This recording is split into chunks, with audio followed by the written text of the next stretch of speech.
Então, boa noite a todos, sejam bem-vindos à aula 17 da obra O Par, do nosso amigo Leonard Peikoff, que o Felipe conheceu há pouco tempo em pessoa.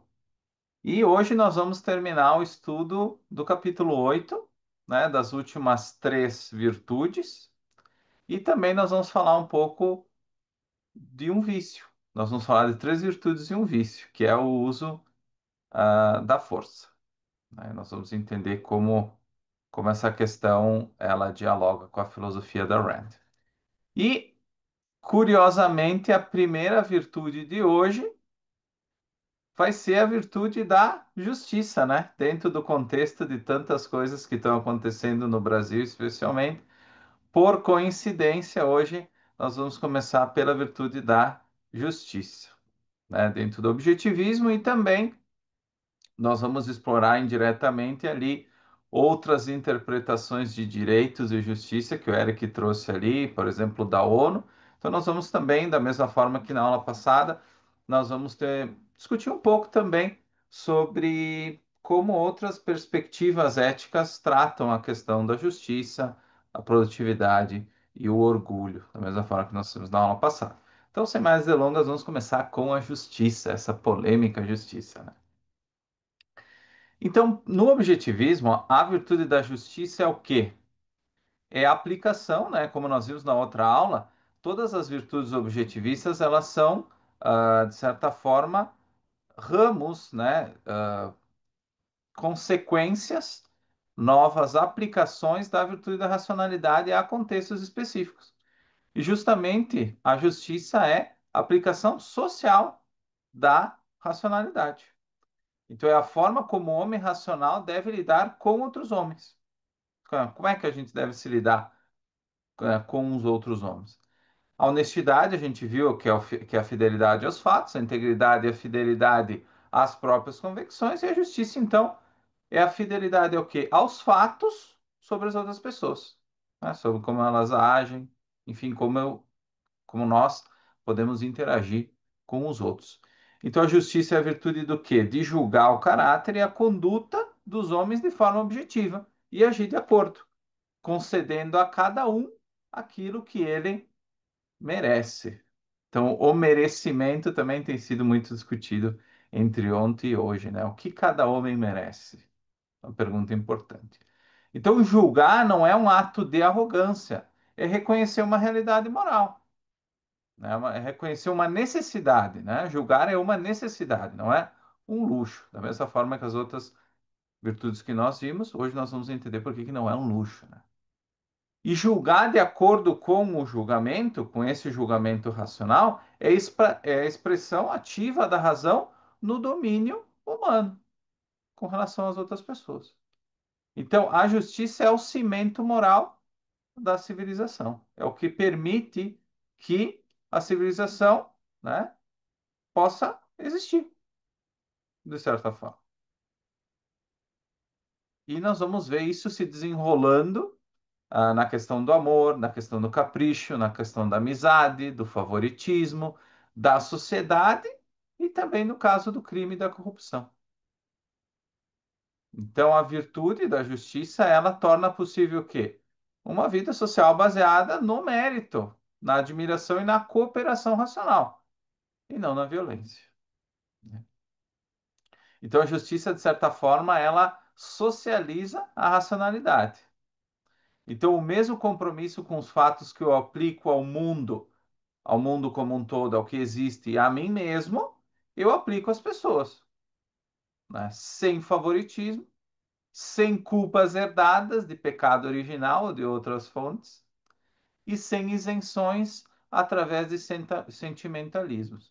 A gente vai entender por que a aplicação da virtude, por exemplo, da justiça, ela não significa fazer psicologismos, né? Ficar adivinhando o que passa pela cabeça das pessoas, coisa que ninguém pode fazer. Às vezes, infelizmente, a gente tenta levar isso em conta, mas infelizmente nós não temos como ler mentes, e mesmo que a gente pudesse, não seria, assim que nós faríamos um julgamento racional. Existe como, é possível fazer um julgamento, de justiça, né? Aplicar a virtude da justiça no mundo, na nossa vida, sem precisar ler a mente dos outros ou ficar tentando psicologizar ou trazer outros componentes aos quais a gente não tem acesso. Então, a virtude é possível, essa virtude é possível de ser feita objetivamente. Então, como é que é essa estrutura da virtude, né? Isso não tem tanto no Peikoff, mas eu trago uma ideia de uma estrutura tríplice, né? No primeiro ponto, julgamento moral, ou seja, identificar objetivamente o caráter e a conduta de um indivíduo. A objetividade, que é basear o julgamento em fatos e princípios, não em emoções, simpatias ou convenções sociais, que é o que nós estamos falando agora. E a ação consequente. Então, depois que eu faço o juízo moral, eu tenho que agir conforme esse juízo. E dando a recompensa para o bem, recompensando o bem e afastando o mal, né? Então, não basta a gente pensar e fazer um juízo moral no sentido da nossa cabeça. A gente precisa colocar isso em prática, né? Não existe essa dicotomia entre teoria e prática. Existe a necessidade de, após o julgamento feito, nós fazermos alguma coisa a respeito. Então, a virtude exige coragem moral, como a gente viu na outra. Você deve agir conforme o que somente diz ser certo. Senão, realmente, você faz só uma parte, se você não agir, né, do processo. Então, o que que é recompensar o bem que eu comentei?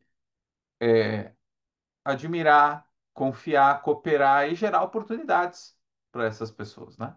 E punir o mal inclui retirar a sanção, romper associações ou mesmo, como nós vamos ver, agir em retaliação com o uso da força, né?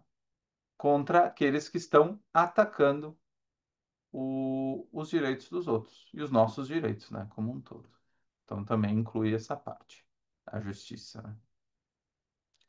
Então, como eu comentei, existe um elemento intelectual da justiça, que é o conhecimento moral, que significa o quê? O ato do conhecimento, o ato do julgamento. Na cultura como um todo, a gente tem esse problema de confundir julgar com ser arrogante, né? É muito claro no objetivismo que julgar é um dever racional, é uma necessidade nossa como seres humanos.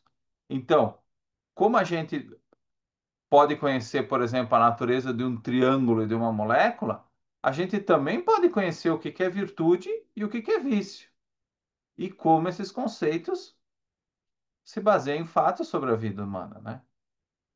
Então, os valores derivam da natureza e das necessidades do homem, como ser racional, que a gente já viu. Por isso, julgar os outros é uma extensão do mesmo princípio epistemológico que guia todas as virtudes: fidelidade à realidade. Então, a virtude da justiça ela não é diferente das outras nesse sentido. Existe sempre esse compromisso com a realidade, né?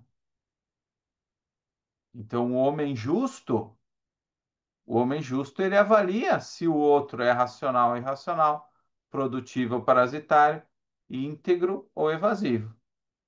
E o que ele premia ou condena, que é o que nós estamos falando, não é emoção, é a escolha moral refletida no caráter. Por quê? Porque eu não tenho como adivinhar que emoções a outra pessoa está pensando, que traumas psicológicos que a outra pessoa tem. Eu não tenho como saber isso. E eu não tenho como basear o meu julgamento moral nesses aspectos, mas sim nas ações dessas pessoas, no que eu consigo ver, no que eu consigo ordenar como fato e levar em consideração no meu processo de julgamento. Então, o que que é objetividade? Porque eu comentei logo acima, né? Objetividade, basear o julgamento em fatos e princípios, não em emoções, simpatias ou convenções. O que que é isso?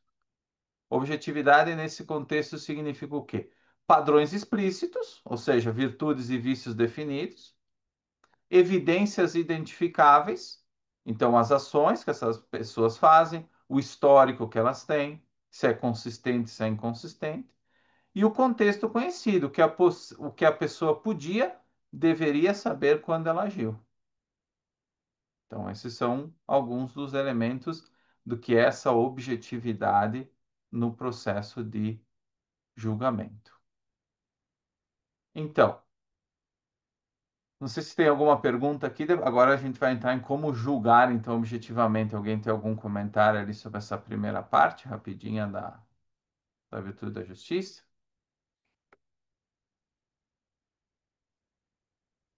Vamos seguir, então. Então, como julgar objetivamente, né? Porque eu venho aqui falar que nós temos que julgar objetivamente. Tá, mas como é que faz isso? Eu trouxe alguns elementos e tudo, mas como é que é o processo, então? Como é que a Rand sugere que seja esse processo? A Rand, ela propõe três etapas, né, de avaliação racional. Primeiro, então, a identificação factual, ou seja, observar as ações, não intenções.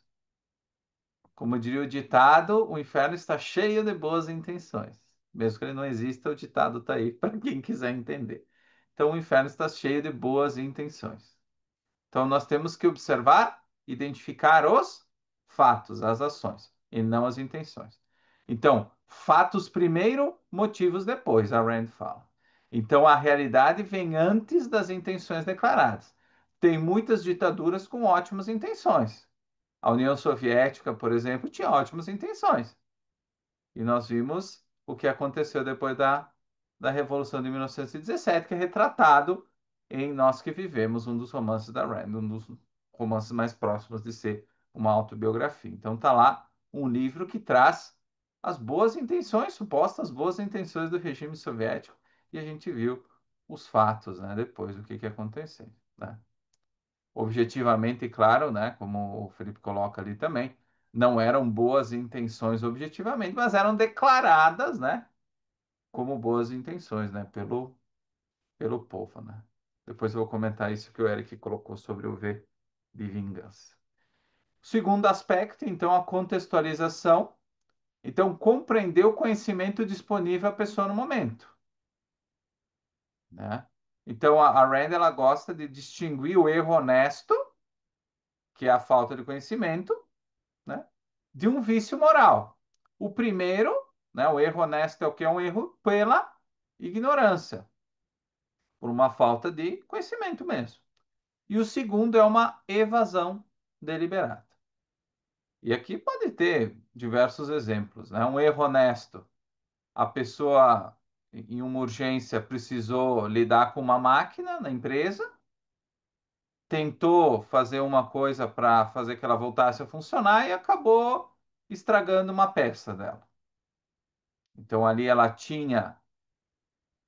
teve uma ação virtuosa, né, uma tentativa de fazer algo bom, mas ela, por um erro honesto, por ignorância, ela acabou quebrando uma parte da máquina, né? Então isso é, entre aspas, perdoável. Depois a gente vai falar um pouco de perdão também. Agora, a evasão deliberada é quando eu vou lá na mesma máquina, sendo operador da máquina, e eu faço de propósito, porque eu não recebi o aumento que o meu chefe tinha prometido, eu vou lá e manipulo a máquina de propósito para que ela ou não produza o que ela poderia produzir, ou, de certa forma, eu faço com que ela quebre forçosamente, mesmo sabendo que aquilo que eu estou fazendo vai gerar uma consequência ruim, né, para o negócio e para a máquina em si. Então a gente precisa entender o conhecimento disponível à pessoa no momento. Tá? E também a proporcionalidade, né? Eu preciso julgar de acordo com a gravidade dos fatos, né? Um deslize trivial, né? Um deslize trivial não equivale a uma traição moral, né? Então a justiça ela é feita em escala, contexto e proporção. Isso é muito importante. Isso a gente vê, por exemplo, no direito. É ele que pode falar bem também, né? Todo crime tem a mesma pena, ou é tratado da mesma forma, né? Ou é encaixado de uma única maneira, universal. Isso não existe. E também no nosso julgamento moral, a gente deve levar em conta essa, esses três itens, né? Então, julgar sem esses critérios é o quê? É um moralismo cego. E recusar-se a julgar é neutralidade moral. Você está sendo imoral ao não julgar. Então, a virtude ela está num equilíbrio racional. Identificar, compreender e agir, sempre guiado pelos fatos. Tá? Então, checklist rápido, né, prático, antes de passar a palavra para o Eric. Então, as perguntas que você pode fazer, né? O que exatamente aconteceu? Então, lista os comportamentos verificáveis. O que a pessoa podia saber? Regras, metas, avisos, histórico de feedback. Existe um padrão, né? É um erro isolado ou uma repetição após alerta? E tudo depois dessa análise, tá? Então, qual é a justa consequência? A justa resposta à gravidade e ao contexto, né? Então, o Felipe coloca ali: o padrão é a própria vida de quem julga, a destruição varia em magnitude, de fato. Fala, Eric. Não, só para complementar o que você disse, nem todo crime você vai punir da mesma forma. Alguns crimes são puníveis no nosso Código Penal mesmo, só com pena de multa, alguns de detenção e multa, que podem ser convertidas, outros com prisão e outros com prisão e multa. E aí vai variando da gravidade do crime da pessoa. Exatamente. E na ética objetivista, né, no estudo da justiça, também temos os mesmos critérios. Não necessariamente os mesmos critérios, mas critérios semelhantes também, né? Nós falamos do elemento intelectual, então, e existe também o elemento existencial, como todas as outras virtudes, né? Que é a justiça como ação. Então, saber quem é bom e quem é mal não basta. A justiça exige ação correspondente. Da mesma forma no direito. Não existe. Eu faço um julgamento e eu digo assim: não, realmente ele é culpado de um crime. Tá bom, todo mundo vai para casa. Não, eu preciso de uma pena, preciso de uma ação correspondente ao que foi feito, ao que aconteceu, ao fato da realidade. Então a virtude, né, uma sanção, como o Eric coloca, a virtude ela não pode sobreviver se for deixada sem auxílio moral. Então, ela não pode ficar só na teoria, só no lado intelectual. Ela precisa do elemento existencial. A gente vai ver isso também na produtividade, né? Na virtude da produtividade, por exemplo. O Eric pergunta: seria correto dizer que a omissão destrói a virtude? Sim, porque a virtude ela precisa ser praticada para ser virtude. Não existe só o elemento intelectual dela. Não basta nós estarmos aqui por 4 horas falando de virtudes importantes para a nossa vida como seres humanos, e a gente ficar só na teoria, a gente não aplicar. Não existe essa. ah, não faria muito sentido nós estarmos aqui falando disso se não existisse esse elemento da conexão com o mundo, né? Da conexão com a realidade, da conexão com os fatos, né? Porque a gente não é jornalistas, senão nós seremos todos jornalistas. Pelo menos um bom jornalista é aquele que ele descreve os fatos, ele tem as perguntas-chave, ele descreve os fatos, tá ok? Para nós não basta estarmos journaling, né? Trazendo, ah, pegando, coletando os dados. Isso não é suficiente para o indivíduo, para o indivíduo racional, né? Então, a omissão diante do bem é injustiça tanto quanto a indulgência, né, diante do mal. Então, quando a gente perde uma chance de recompensar o bem, nós estamos cometendo uma injustiça também. Mas é importante. Infelizmente, isso não é um costume da maioria das pessoas, né?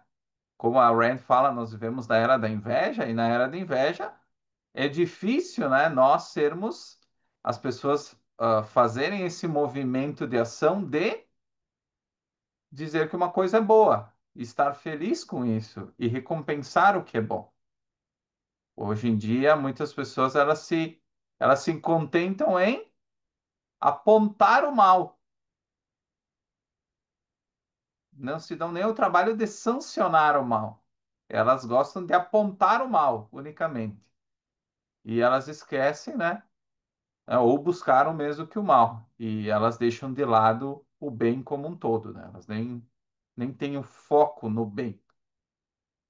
Às vezes nem no próprio bem, muito menos na recompensa e no elogio ao bom, né?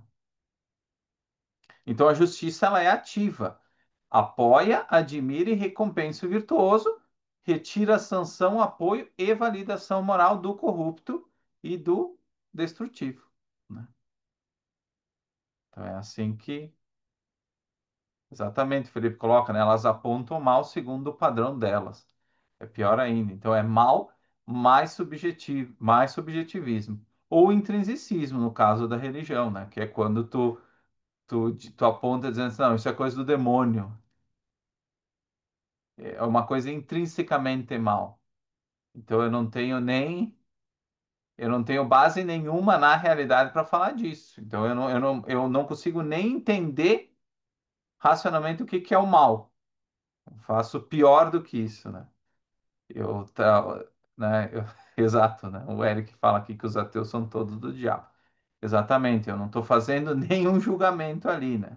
Eu estou fazendo menos ainda do que seria uma pessoa racional, mesmo que fosse maligna, né? Mas pelo menos que ela tivesse claramente o que que é esse mal produto de um vício moral, né? Mas não é isso que acontece.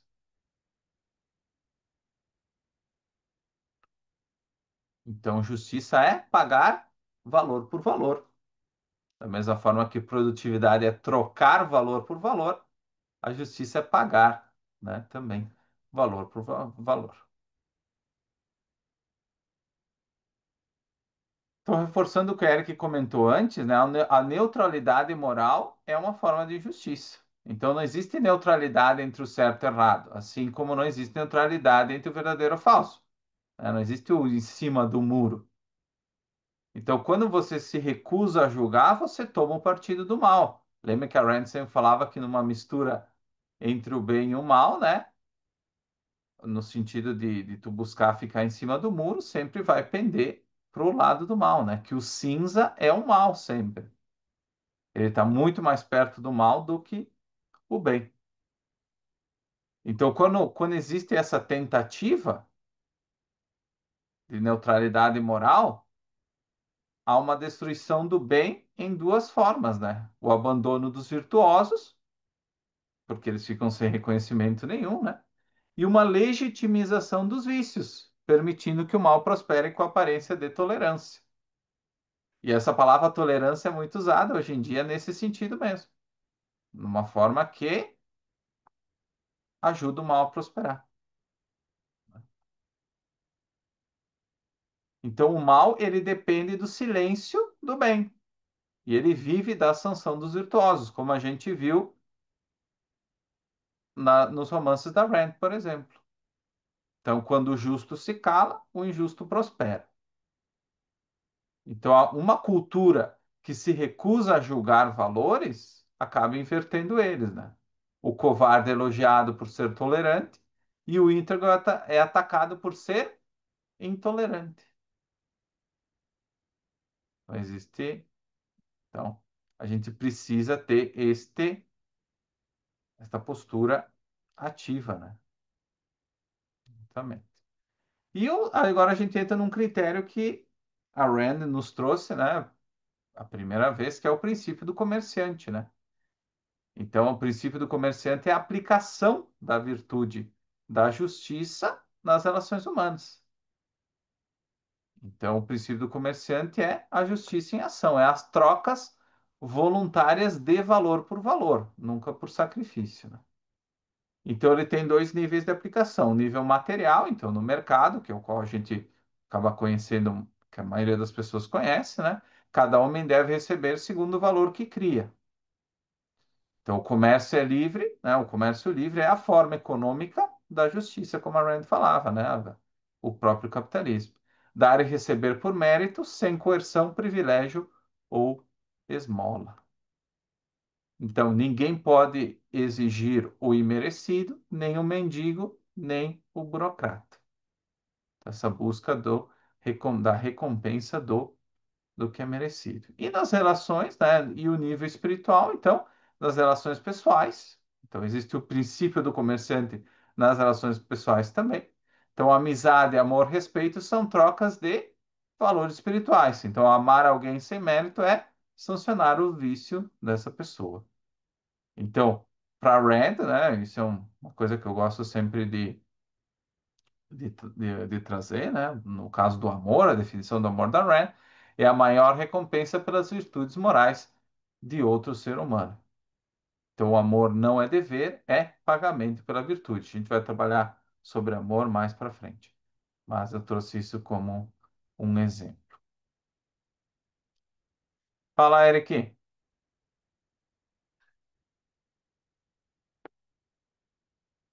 Tinha levantado a mão? Isso. Oi, não, foi sem querer aqui. Ah, bom, tranquilo. Pessoal, alguma pergunta sobre a justiça até agora? Ou podemos seguir?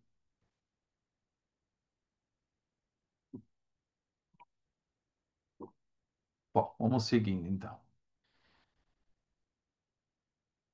Então, como. Ah, fala, Eric. Tá, me veio aqui uma coisa que eu tava pensando esses dias. Principalmente na questão do burocrata, Matheus, que você comentou. É, aqui eu vejo muito no Rio, que é simplesmente o cara que assim, nunca fez nada pra si, nem pra ninguém, nunca alcançou nenhum mérito pessoal, nem nada disso. Mas ele normalmente é aquele cara conhecido. E aí, por ser conhecido, num dia ele é o inútil, no outro ele anda de blindado.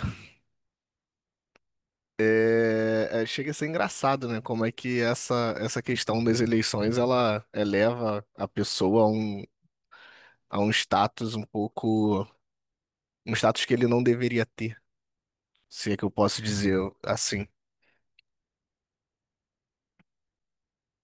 De fato, isso acontece muito, especialmente na política. A gente vê exemplos disso em todos os lugares. E também no contexto da própria criminalidade, né? Que hoje é o tema ali no Rio de Janeiro, né? A pessoa ela chega a um nível de reconhecimento, né? Ela recebe um reconhecimento por ser de fato uma aplicadora do mal, uma violadora de direitos, né? E ela é recompensada por isso, né? Mas que seja moral, ela é recompensada por isso, né?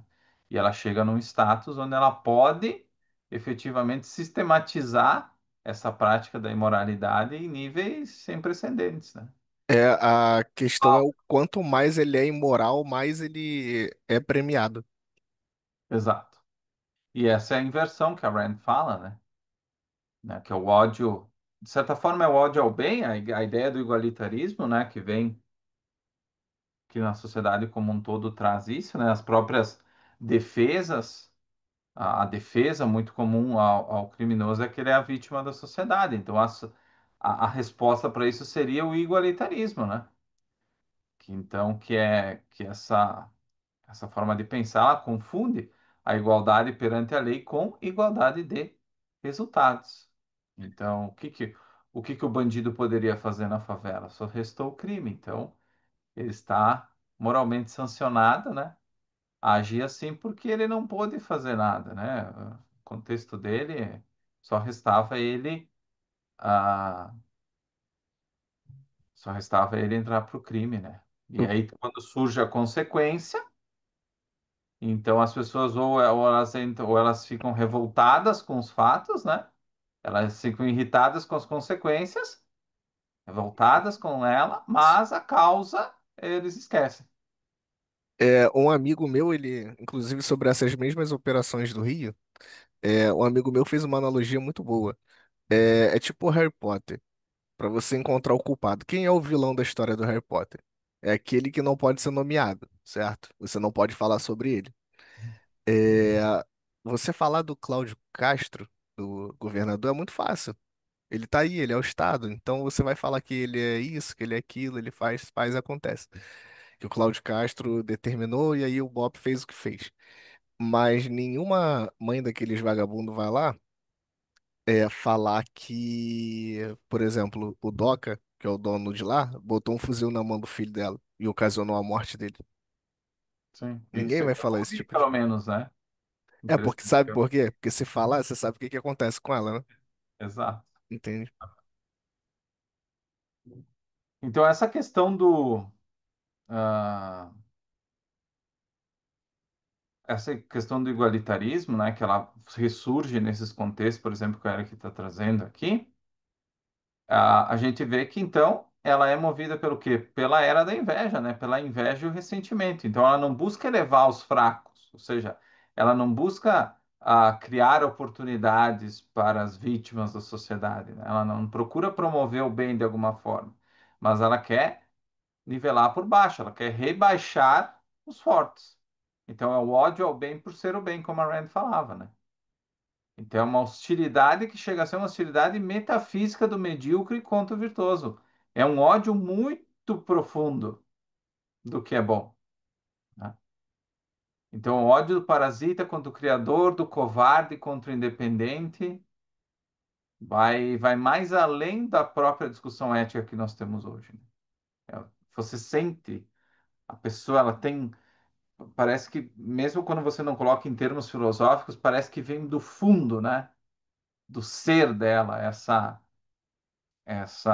posição, dessa revolta, né, contra contra quem é bem-sucedido, né? Então, politicamente falando, justamente esse igualitarismo ele leva ao coletivismo e à coerção, né? Para eu igualar os resultados, se é esse o objetivo, o Estado tem que punir o mérito e recompensar a mediocridade. Então, e moralmente falando, que é o tema da aula de hoje, destrói a admiração, a forma mais elevada de justiça, né? A forma mais elevada de recompensar a justiça. Então, no objetivismo, né, ser justo é o quê? Amar o bem por ser o bem, né? Então, eu deixei uma pequena explicação ali na página 4 do nosso material, justamente fazendo uma diferenciação um pouco mais profunda da questão de igualdade de direitos e igualdade de resultados. Isso é muito importante, especialmente no contexto atual. Também na página 4 eu coloquei algumas aplicações práticas e culturais, que a gente já comentou na aula aqui. Por exemplo, no trabalho, elogiar o competente e não premiar o bajulador, né? Na amizade, manter laços com base em admiração e não em piedade ou pena, né, do outro. No amor, reconhecer virtudes e não fraquezas, para fundamentar esse sentimento, né? Na cultura, admirar o criador, o cientista, o artista e rejeitar a glorificação ao fracasso e outras manifestações que a gente vê por aí também, né? E na política, né, defender um sistema de trocas livres, onde o mérito e a produtividade são recompensados. Então, esses são alguns exemplos dessa aplicação, né?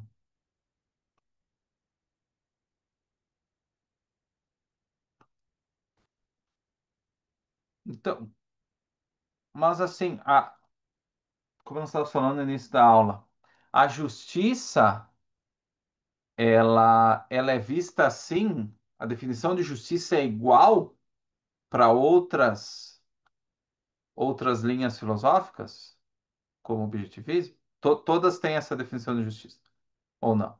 Bom, infelizmente não é o caso. Nós temos algumas visões, né, que a gente pode trazer aqui sobre justiça, né? Justiça, na visão religiosa, na visão cristã, é, é cumprir a lei de Deus. Isso é ser justo, é cumprir a lei de Deus. E dar o que é de Deus a Deus e a César o que é de César. Mas especialmente a Deus o que é de Deus. Isso que é mais importante.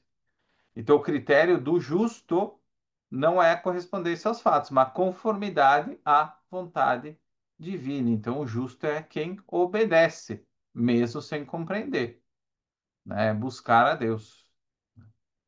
Então, para Rand, isso submete a mente à fé e converte a virtude em servidão espiritual, porque aí não depende de nós, né?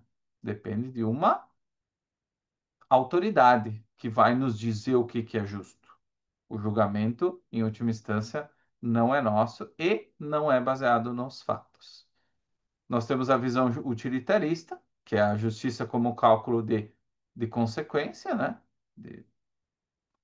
Então, justiça é o que aumenta o bem-estar do maior número. Então, aí sim existe um foco muito grande nos resultados. Então, mentir, punir ou confiscar pode ser justo se maximizar a felicidade do coletivo. Claro que é impossível medir isso, né? Então, a Rand critica essa posição porque dissolve os princípios e desumaniza o indivíduo, torna o indivíduo mais um número, né? Nessa grande, nessa grande cálculo, né? Então, o indivíduo se torna o que? Um meio para os fins coletivos e a verdade é substituída pela conveniência, né? Pela conveniência do tirano do momento, do governador do momento, do presidente do momento, do Taxade ou qualquer outro exemplo que vocês queiram trazer. Nós temos a visão aristotélica, que é um pouco diferente desses contextos, né? Que é a justiça como equidade e ordem da polis, né? Da cidade. Então, para Aristóteles, a justiça é dar a cada um o que lhe é devido, mantendo proporção e harmonia social. Então, é uma virtude cívica.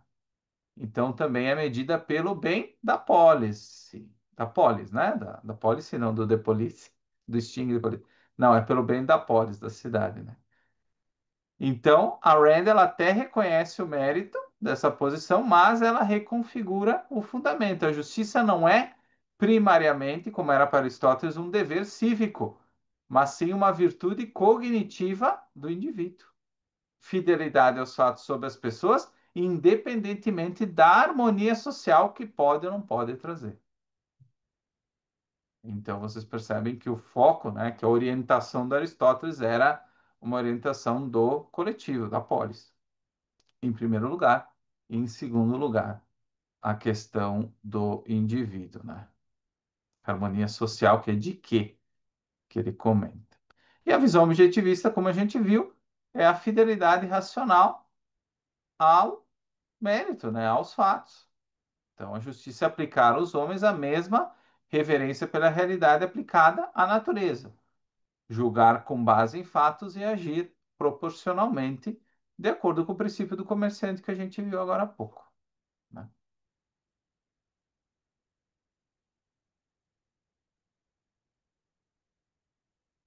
A resposta do que o Felipe fez uma pergunta ali agora há pouco sobre por que se julgar um dever moral uma escolha prudencial, né, que viria na, na questão, eu digo, na questão social, né? Eu deixo essa resposta bem completinha ali na página 6 do nosso material. Eu vou trabalhar umas outras perguntas aqui que também surgiram, né? Então, a 1 e a 3 fica para vocês lerem ali no material. E eu vou tratar a 2, né? O que diferencia um julgamento moral objetivo de um preconceito? Como é que a gente diferencia, né? Tá, a diferença está onde? Está no método de formação desse juízo, né? O julgamento objetivo é produto do quê? Como a gente viu, da observação, da integração e da fidelidade aos fatos. Já o preconceito é produto da emoção, da tradição ou da pressa cognitiva.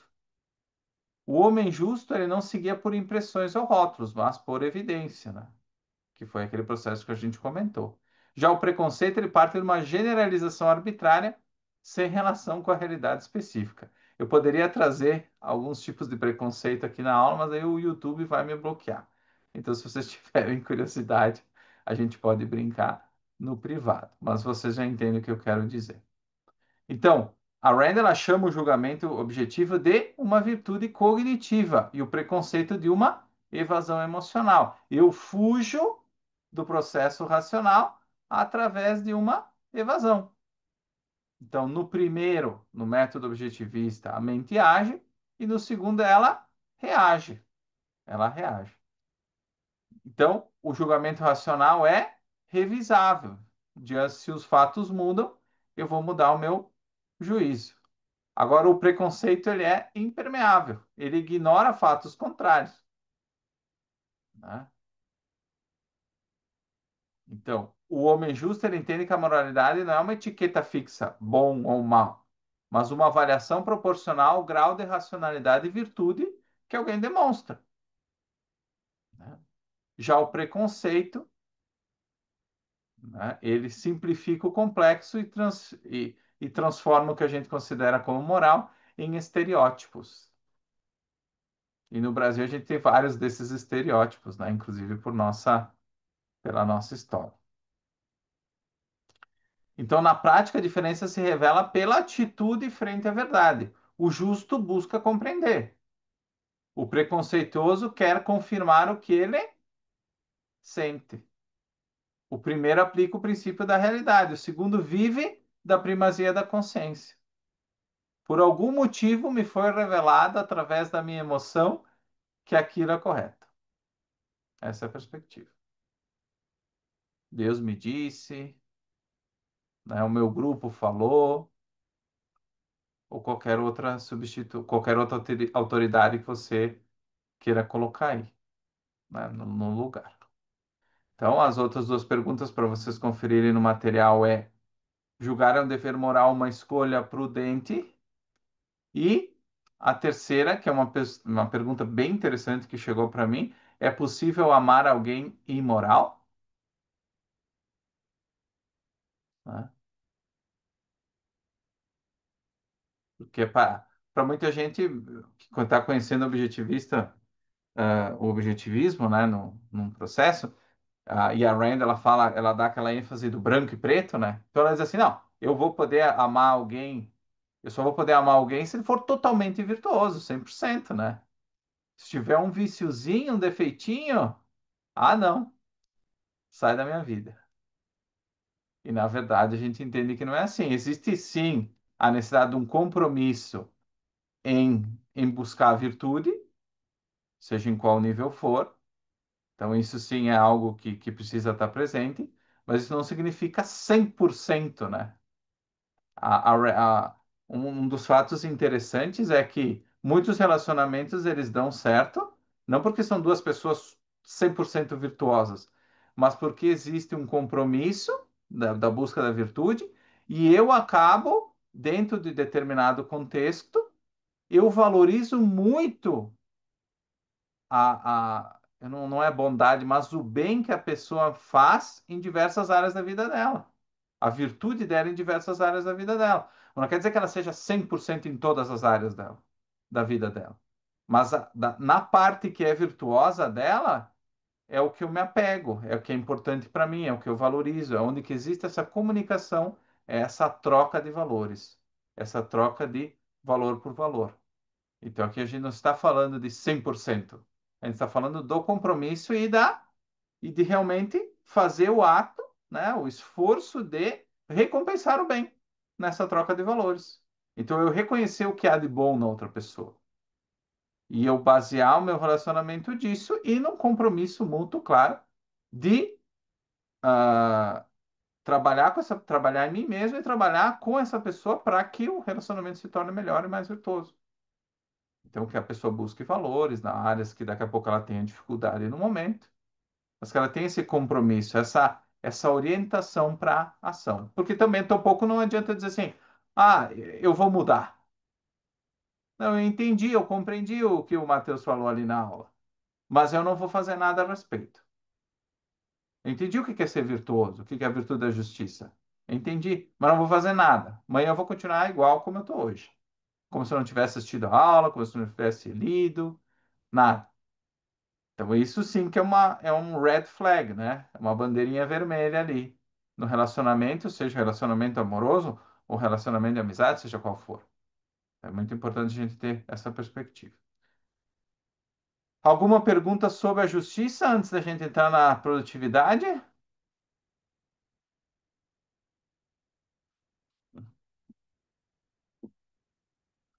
Daniel, tu vai ter que explicar essa do Zeca Pagodinho para mim. Eu não sei Quer se é que, uma. quer que eu Claro, explique agora? pode explicar. Eu disse ali no chat que Zeca Pagodinho não é digno de amor, né? Apesar que eu acho ele uma figura um tanto simpática. É, Não, porque fazendo uma brincadeira com relação àquela música dele, né? Deixa a vida me levar, vida leva eu, né? Que é aquela coisa de empurrar com a barriga e não buscar as melhorias, não ter o ímpeto de buscar as melhorias naquilo que carece de valores, né? É, eu entendo. É que não tem essa. Tu tá criticando a postura ativa, né? De busca da virtude, né? E não a evasão, né? Porque quando tu deixa a vida me levar, tu tá automaticamente colocando numa posição onde que tu não tá constantemente analisando os fatos e vendo como tu pode melhorar, né? Mas sim, tu tá deixando as coisas acontecerem como sendo mais espectador da própria vida do que necessariamente um agente, né? Então, agora eu entendi melhor o que tu quis dizer sobre o nosso amigo Zeca Pagodinho. Então, o YouTube vai bloquear a aula. Não, brincadeira. Bom, então, pessoal, vamos começar a segunda virtude da aula de hoje, que é a virtude da produtividade, né? Essa que o pessoal gosta. Então, a virtude da produtividade, o que que é? A aplicação da razão à realidade material, né? Que é o ato de sustentar a vida pela mente e pelo trabalho criador, como fica subentendido ali pelo nome. Então, enquanto a justiça regula as relações humanas pela razão, a produtividade regula a relação do homem com a natureza, né? A produtividade é o processo pelo qual o homem sustenta a sua vida por meio da sua mente aonde? Na Terra ou em Saturno? Aqui na Terra, né? No nosso mundo onde existe. Então, a produtividade é o modo de existência moral do ser racional. É esse esforço de traduzir pensamento em ação criadora. Então, é a primazia da razão sobre o instinto, da criação sobre o consumo e da produção sobre o saque. Sempre é importante colocar essas coisas como vem antes, né? Porque muita gente hoje fala em distribuir, nós temos que distribuir, mas ninguém fala como tem que criar, que é importante criar primeiro antes de distribuir, né? Muita gente fala de consumir, mas quem produz?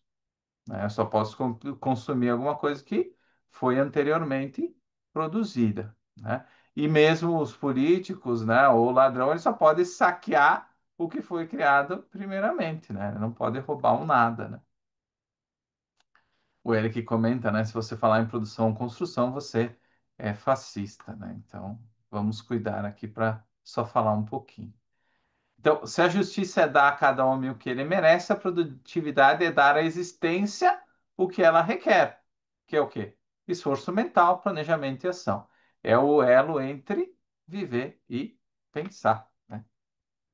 Como a gente viu em diversas aulas, o homem é o único ser que não sobrevive por instinto. A gente é muito ruim in natura, né? Na natureza. De ser devorado, não tem garras, dificilmente sobe em árvore, corre bem devagar e é fraco. Então, infelizmente, os animais se adaptam à natureza. O homem adapta, né? O homem adapta a natureza a si mesmo. É a única forma que ele tem para viver.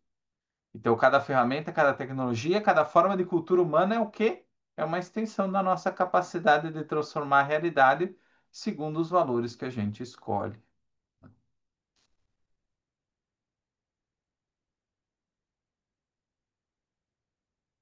Então, para ser racional, a alternativa à criatividade é o parasitismo. Se eu não crio, eu dependo de alguém que cria para sobreviver. Não tem outro jeito. Alguém tem que criar nesse processo.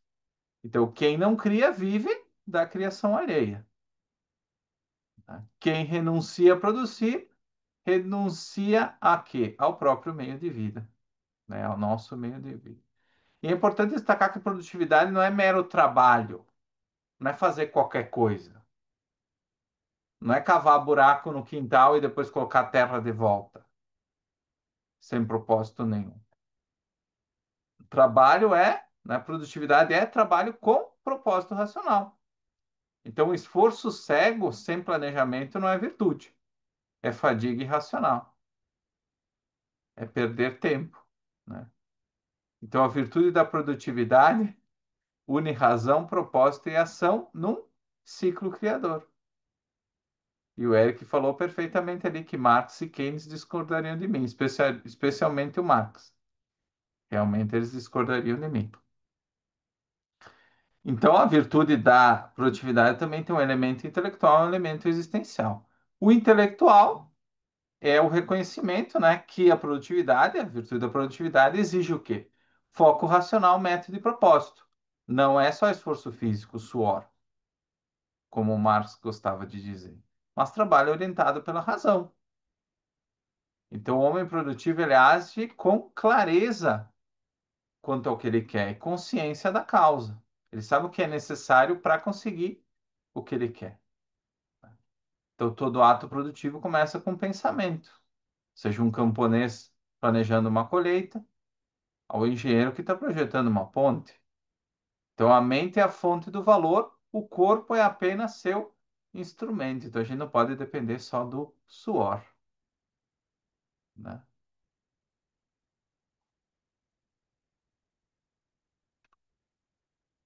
Então, pensar é o quê? É produzir em estado potencial, é a antessala da potência, da ação, né? Então, cada ideia verdadeira que a gente cria é um protótipo, né, de ação bem-sucedida. Né? Então, o produto de um pensamento, de um processo racional de pensamento, é uma produção em potencial. Por isso que a ociosidade mental é o primeiro passo do vício da improdutividade, né? E aqui, ociosidade mental não é descanso.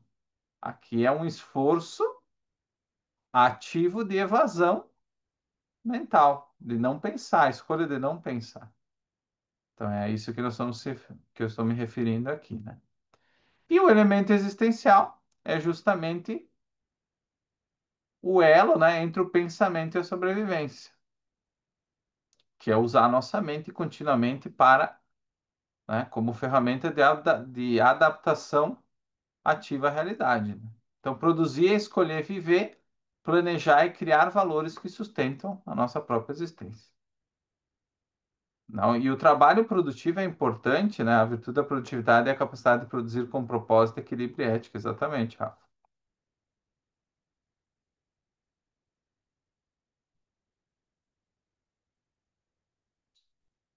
E é importante aqui um fato, infelizmente muitas pessoas não chegam a experimentar isso porque elas não pensam muito a respeito, ah, que o homem produtivo ele não trabalha por necessidade cega, só porque ele tem que pagar as contas, né?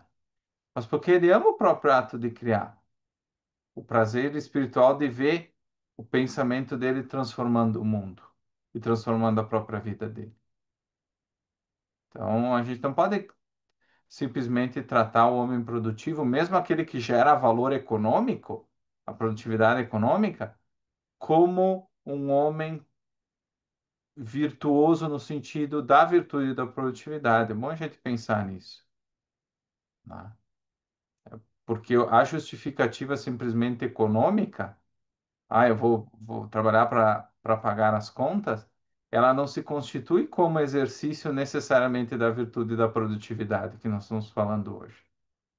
A produtividade não é só uma coisa que eu tenho que fazer, né? É um fato, é um exercício ativo, é uma fonte de prazer, de autoestima, de ver, de ter o. Depois nós vamos falar da autoestima, né? Da virtude do orgulho, mas tu ter esse combustível, né? Obter esse combustível para encher o teu tanque interno para tu seguir em frente. Então tu tem que amar esse ato de criar, do contrário, tu não vai obter autoestima. Só vai obter o salário no fim do mês, que é importante, não me entendam mal, é importante, mas não é o que nós estamos falando aqui com a virtude da produtividade, né? Então é importante que a ação produtiva para Rand ela é autossustentável, ela gera valor e autoestima simultaneamente. Então ela gera valor econômico, sim, mas ela gera o valor, o combustível, né? Que é a autoestima, que é o nosso valor como homens racionais. Então, o homem produtivo ele encontra na obra das mãos dele a prova da racionalidade dele, a prova que ele é virtuoso, a prova que ele pode viver no mundo. Não só que ele pode ganhar um salário no fim do mês. Imagina que seria bem, seria muito pouco para nós termos essa visão unicamente de um cheque no final do mês, né? E a gente vê isso na prática. Muitas pessoas ganham muito dinheiro nos seus trabalhos. E são pessoas profundamente depressivas, que não têm orgulho, que não são felizes. Então, se fosse só o dinheiro que fosse a resposta da virtude e da produtividade, então ganhar um bom salário seria suficiente, não é? Infelizmente, não é só isso, né? Como eu disse, é muito importante ter dinheiro. O dinheiro ele permite que você busque muitos valores. Ele é uma recompensa justa, né? Ele é uma consequência da justiça no mundo. Eu ganhar pelo que eu trabalhei, pelo valor que eu criei. Mas ele, no final das contas, ele é só um meio. Ele é um meio para você continuar buscando outros valores. É bom destacar isso, porque muita gente, especialmente nós aqui, muitas pessoas vieram da perspectiva da escola austríaca, né? Então tem muito aquela ideia simplesmente do mérito, da produção, de eu ser o grande empresário, de eu ter muito dinheiro, né? Essa visão mais da produtividade no sentido econômico, de gerar receita, de gerar lucro. Muito importante, está tudo certo, é virtuoso também. Mas a virtude da produtividade da Rand não é necessariamente a produtividade econômica. A produtividade econômica é um aspecto, é um elemento da virtude da produtividade, uma consequência, né? De eu ser recompensado pelo valor que eu gero dentro de uma economia de mercado, ok? Mas não é essa produtividade que a Rand está falando aqui. Não é tudo isso, né?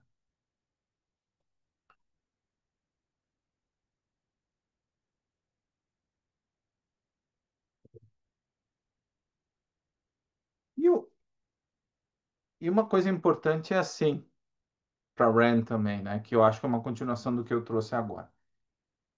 A produtividade é mais do que uma virtude, é o propósito integrador de uma vida racional. Vejo a importância que o trabalho tem na nossa vida, né? Então, o homem precisa de um objetivo central que unifique suas ações e valores. E esse propósito é o trabalho produtivo, né? O esforço contínuo de aplicar a mente para criar e sustentar a vida.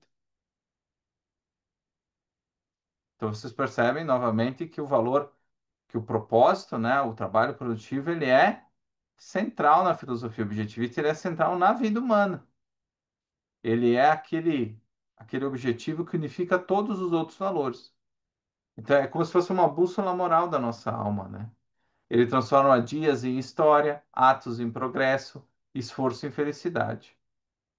Então, sem propósito, o homem vive de acaso, com propósito, ele vive de. Ele tem uma intenção, ele tem uma direção, uma orientação para a sua própria vida. Então, é interessante notar a visão da Rand como o trabalho ele é mais do que simplesmente mais uma ação que eu faço ao longo do dia, mas sim como algo central na vida do homem. E novamente a pergunta: o trabalho produtivo, mas vamos mais longe, o trabalho, a noção de trabalho, ela é vista de forma positiva por todas as perspectivas éticas? Né? Da mesma forma que a justiça não é. Então, na visão religiosa, especialmente a cristã, que é aquela que eu trago, o trabalho é um castigo ou um meio de redenção, né? Ou seja, o trabalho ele é a penitência, né? Pelo pecado original, né? Pelos erros do Adão, né? Por ele ter comido a fruta, por ele ter desobedecido, né? Então, o trabalho do homem, quando ele cai isso na visão cristã, é justamente o castigo ao meio de redenção. Eu sei que algumas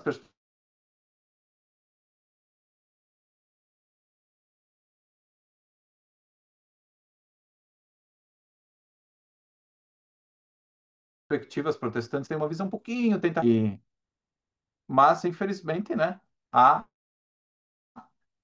se vocês estão me ouvindo, então eu devo trabalhar nessa perspectiva como que vocês estão me ouvindo, pessoal? Minha internet parece boa agora. Tá melhor agora? Eu acho que eu baixei o volume aqui sem querer. Ah, agora sim. Deve ter sido uma oscilação da internet. Então, só para retomar, o trabalho ele é visto como uma penitência, né? Então, a virtude aqui, na perspectiva cristã, é justamente a austeridade e a renúncia. Então, trabalhar é pagar a conta do Adão, né?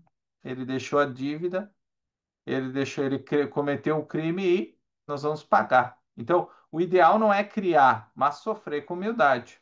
E o homem produtivo é sempre visto com suspeita, porque o prazer no trabalho revela o quê? Orgulho, que é outro pecado. Então, é pecado em cima de pecado. E ele trabalha por causa de um pecado original. E quando ele trabalha e sente orgulho, ele está pecando de novo. Então, double kill, como diria nos jogos do Mortal Kombat. É duplo, né? Um ataque duplo, né? Para Rand, ela inverte isso, claro, como nós vimos, né? O trabalhar é celebrar a vida, não espiar uma culpa. Então, o trabalho não é uma pena, é uma forma de poder, é uma forma de vivermos na Terra. O Adão, amigo do Daniel, ali, como ele comenta ali no chat. A, a visão utilitarista, então, a produtividade é um meio da eficiência social, é uma forma de o indivíduo fazer a sua parte para trazer a felicidade da nação, a felicidade geral. Então, produzir sem o lucro social, né, sem esse aspecto social de give back, né, de dar de volta, de devolver para a sociedade, não vale. Tem que devolver. Então, criar para si é egoísmo, que é ruim, né, para essa perspectiva. Então, a Rand, ela inverte essa lógica, ela rejeita essa lógica, né? Ela transforma a produtividade em fim moral, o ato de sustentar a vida pela razão, independentemente da aprovação social ou do impacto social do que eu decida fazer. Esse é o contraponto da Rand. A visão aristotélica, o Aristóteles ele via o trabalho como atividade da virtude prática. Para ele, o trabalho não era central. O que era central era a vida contemplativa, né? Superior, então, a essa vida ativa, a vida do trabalho. Então, o homem nobre de verdade, o filósofo, ele governa, ele não trabalha. Para Rand, a mente no trabalho, o uso da mente no trabalho, é a forma mais elevada de contemplação. Então, pensar e agir são o único ato de razão viva. Então, vocês percebem que sempre tem uma. Parece que Aristóteles belisca um pouquinho, tangencia em alguns insights, né? Tanto que a Rand fala que ela tem uma dívida com Aristóteles, né? Mas ele acaba falhando em algumas horas na hora de integrar. E a visão objetivista, como a gente viu, o trabalho como adoração à existência. Então, para Rand, trabalhar é justamente um ato espiritual, né? É o fato de nós criarmos, né, de nós transformarmos o pensamento em matéria. O homem, para ela, não vive de fé, mas de foco, não de prece, mas de planejamento. Então, a produtividade é a forma prática do amor pela nossa vida. Essa é a visão da Rand quanto à produtividade.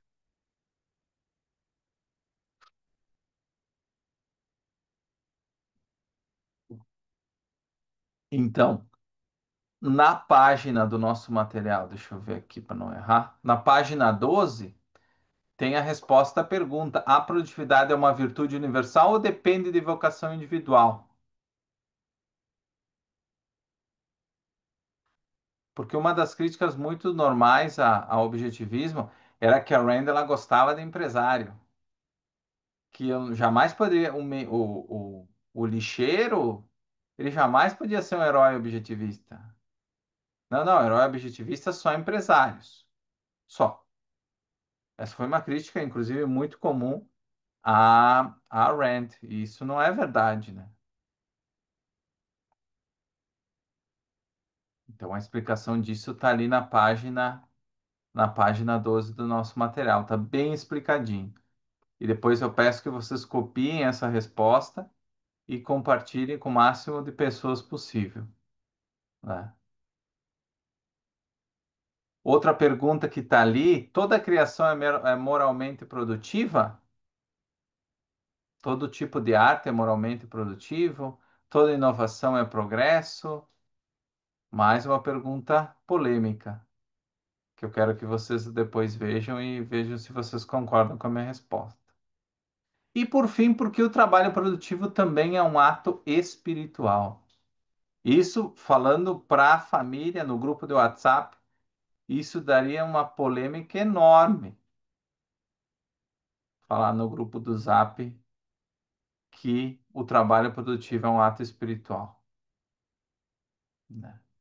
Pelos motivos, inclusive, que a gente acabou de ver dessas outras teorias éticas, né? Então, esses três pontos quentes eu quero que vocês leiam e depois me comentem se vocês concordam com a resposta, se vocês responderiam de forma diferente.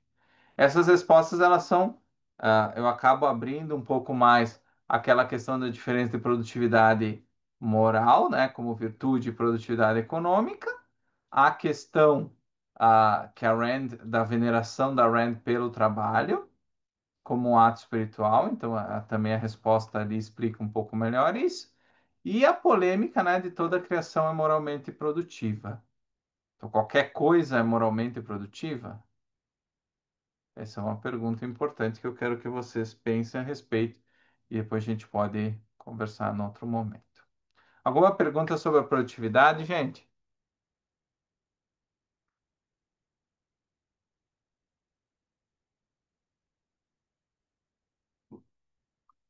Marta, tinha levantado a mão? Olha, Marta. Ou foi o Eric que brincou? Não, foi o Daniel. Perdão. Ah, isso o Daniel. Marta está em silêncio hoje. Ela postou um artigo bem bom, que inclusive foi compartilhado ali no Objetivismo Brasil, para quem puder ver. Bem bacana. Então vamos entrar na última virtude objetivista, né? Que é o orgulho. E a Rand chama isso de ambição moral, né? Mas o que que é o orgulho, então? O orgulho é uma, de certa forma, decisão consciente de tornar-se digno da própria vida. Enquanto a justiça regula como a gente julga os outros, o orgulho regula o modo como a gente julga nós mesmos. É a virtude da autoestima conquistada. A aplicação da razão à nossa própria alma, né? Então, é um compromisso ativo de moldar o caráter com base na razão, na integridade e na honestidade. O homem orgulhoso, para Rand, é aquele que sabe que o seu valor não é dado. O orgulho ele não vem de segunda mão, porque alguém disse que eu fiz algo bom, que alguém disse que eu sou um bom profissional, mas isso vem do meu próprio julgamento com relação à minha vida, né? Do fato de eu estar fazendo o meu melhor todos os dias. Então, o orgulho, o que que é? É a justiça aplicada a mim mesmo. O dever de reconhecer o próprio mérito com o mesmo rigor com que eu julgo o mérito dos outros, que é o que a gente viu na justiça agora há pouco. Então, é o eixo psicológico da moralidade, a integração de todas as virtudes que a gente viu até agora em um caráter coerente, no meu caráter, né?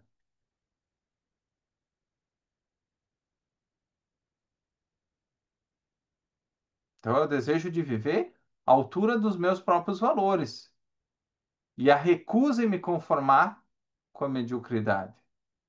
Então, o homem orgulhoso, ele sabe que a grandeza humana é possível porque ele é o resultado, porque ela é resultado do quê? De uma escolha contínua, tá sob a nossa capacidade, né? É aquele prazer que a gente sente quando a gente sabe que merece a admiração que a gente tem por nós mesmos.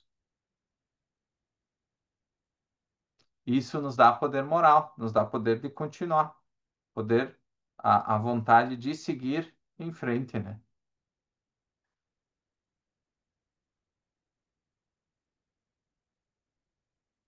Então, você já tinha uma pergunta geral antes da gente seguir. Exatamente, razão, propósito e autoestima.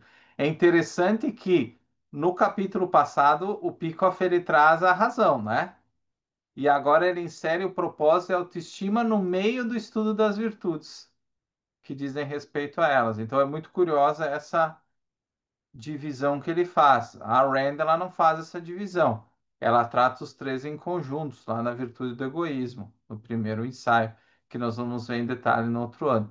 Eu não sei por que que o Peikoff escolheu fazer dessa forma. Eu pessoalmente, eu não gosto da forma como foram organizados esses capítulos de virtude. Eu teria organizado de uma forma ligeiramente diferente.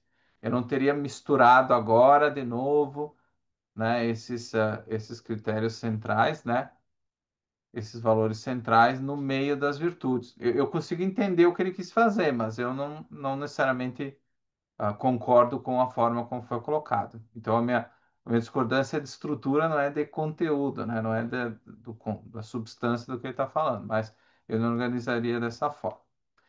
Então, como todas as virtudes, tem o elemento intelectual e o elemento existencial. O que que é o elemento intelectual?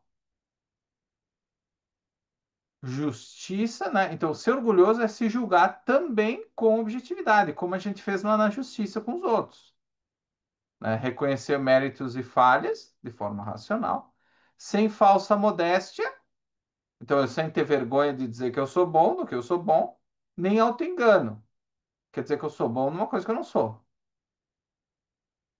né? Então, né, o homem orgulhoso, ele se avalia com base nos fatos, na sua produtividade, na sua integridade, na sua honestidade. Então, ele pega todas as outras virtudes e ele se analisa com base na capacidade dele de viver no mundo, no nível de integridade que ele tem, como o Daniel coloca ali. Então, tem três atitudes morais aí: autoconsciência, autoavaliação justa e autoaperfeiçoamento. Então, eu preciso conhecer os pensamentos e motivações, os meus, né? Julgar com base em princípios claros, não por emoções, e corrigir os erros que eu possa ter com integridade, de forma racional. Então, olha que frase legal. Entendimento de que caráter não é destino.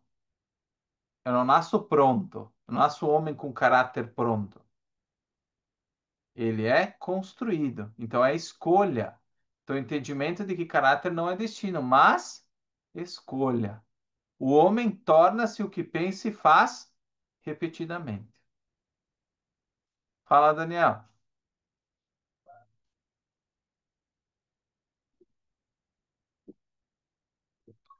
Daniel? Tá fechado o microfone. Oi, agora sim. Agora sim. É, perdão, só me veio aquela questão do Zeca Pagodinho, né? Que quem deixa a vida levar, a vida leva eu, não faz absolutamente nada disso que você está dizendo que a gente deve fazer, né? E exato, uma coisa importante, né? E a gente viu em A Nascente, o Eric, eu sei que gosta bastante. Eu sempre lembro do caso do Peter Keating, né? Porque cada escolha racional que eu faço, né? Se eu entendo que o orgulho é a virtude da autocriação moral, cada escolha racional que eu faço vai moldando a estrutura da minha alma, né? E cada evasão, cada coisa que eu não faço, corrompe ela. Então, com o tempo, eu vou me destruindo ao evadir. Não é como se eu ficasse a minha vida inteira evadindo, aí eu acordasse de manhã uma vez e disse assim, não, hoje eu vou agir de forma racional, moral. Eu não tenho como apagar tudo de errado ou tudo que eu deixei de fazer antes. Pode ser que eu chegue num processo, num momento, onde que eu não consiga mais voltar atrás, onde é muito tarde, né? Tu vai criando um hábito de evadir. A tua consciência, a tua mente começa a funcionar por esse método, né, de evasão. E chega um momento que tu literalmente não sabe funcionar de outra forma, mesmo tu querendo agir de outra forma, né? É interessante, né? Porque existe a opção da escolha, como eu comentei, só que a escolha também precisa ser praticada. Ela não é automática. Não é ligar e desligar o computador. Não vou fazer isso agora, senão vai cair o Zoom. Mas não é tão simples assim, né? Liga e desliga a luz. Sou racional? Não sou racional. Não é como se eu trocasse o programa facilmente. Não, não é assim que funciona. É como esculpir, é como fazer uma estátua bonita. Se eu começar a quebrar descontroladamente, eu não vou fazer uma obra de Michelangelo, um corpo bonito, escultural, que vai se manter ao longo do tempo. O que que eu vou fazer? Eu vou fazer uma porcaria, sei lá o que que vai sair ali da minha vida, né? Então, o nosso caráter, né, é um projeto deliberado, não é produto das circunstâncias, não é como tu fala, né? A vida leva a eu. Não é assim que tu forma um caráter, né? Um bom caráter, né? É assim que tu faz, deixando levar. Não é assim que se forma um bom caráter humano, né? Não é por acidente ou por circunstâncias, né? Fala, Eric. Inclusive, o próprio Peter Keating ele acaba sofrendo com isso no romance. Depois, lá para os 40 e poucos anos, ele não tem mais ninguém, porque ele já abriu mão da Kate e fica se lembrando toda hora: poxa, mas se eu tivesse ido para a escola de pintura de Beaux-Arts, que era a francesa, ele é totalmente infeliz com a vida dele por conta disso. Ele se evadiu tanto, deixou tanto a mãe dele escolher o que ele ia fazer, escolher a esposa, escolher o trabalho, eh, ou então deixou tudo e escolheu o que ele ia fazer, que ele simplesmente chegou no meio da vida dele, né? 40 anos é metade da vida, se queixando de tudo. Ele já não era mais um indivíduo, estava totalmente doente. É interessante que ele terceirizou todas as virtudes, né, para os outros, né? Umas pro Rourke, outras pro Tui, outras para Catherine, outras para a sociedade. Então a fonte dele não era de primeira mão, né? Ele foi substituindo as virtudes, que seriam as virtudes objetivistas, por outras coisas, né? E a gente viu a consequência disso ao longo do romance, né? E uma coisa que fica clara é que a perfeição moral é possível. A perfeição moral é possível. E ela não significa nunca errar, ela significa nunca evadir. Veja que diferente, né? Às vezes as pessoas consideram errar e evadir como sinônimos, mas não é o caso. Então, o erro é humano. O erro é humano, segundo a nossa própria natureza. Nossa natureza permite o erro, pode levar ao erro, dependendo em certas circunstâncias. A evasão é uma escolha e ela é de fato moralmente imperdoável. Então, a perfeição moral não é infalibilidade, mas coerência, que é o quê? Não viver contradições deliberadas entre o que a gente sabe e o que a gente faz. Não, eu sei o que é virtuoso, mas vou fazer o que é vicioso, né?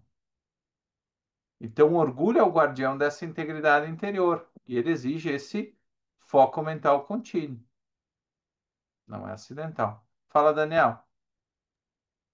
Você falando disso, Matheus, me faz lembrar de um conceito que tem na aviação, que é a diferenciação entre erro e violação, né? Que o erro é quando ele acontece sem que a gente tenha a intenção, enquanto que a violação é intencional, né? E diante dessas duas possibilidades diferentes, né? O tratamento a cada uma delas também tem que ser diferente, né? Lá eles tratam o erro como passível de orientação, ou seja, no nosso caso aqui, de forma geral, é estudar, é analisar, é entender. E lá eles tratam a violação com punição, que no nosso caso aqui seria a evasão, né? Que seria uma espécie de imoralidade, né? Eu não conhecia essa,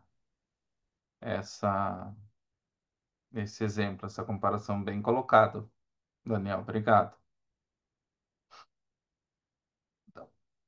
Mas se o orgulho é a virtude para o objetivismo, o que que é o vício? Qual que é o oposto do orgulho para o objetivismo? É a humildade, né? A nossa velha amiga humildade. Inimiga, no caso. Então, o orgulho, como a gente vê, ele é considerado um dos sete pecados capitais, né? Então, ele é um pecado na sociedade como um todo. E a humildade é a virtude, especialmente na questão religiosa, a gente vai ver depois. Então, o que que a humildade faz? Ela diz que você é indigno por natureza, né? O orgulho diz você é digno por escolha, você é digno pelas suas escolhas, pelas escolhas que você faz. Então, quando a humildade ela é apresentada como virtude, ela nega a capacidade moral do homem. Por quê? Porque ela exige submissão, arrependimento e vergonha da própria força, da fonte do nosso orgulho. Nós temos que sentir vergonha da nossa independência, vergonha do nosso propósito, vergonha de sermos seres humanos. No caso da perspectiva religiosa, né, pecadores. E o resultado disso tudo é uma humanidade culpada por pensar.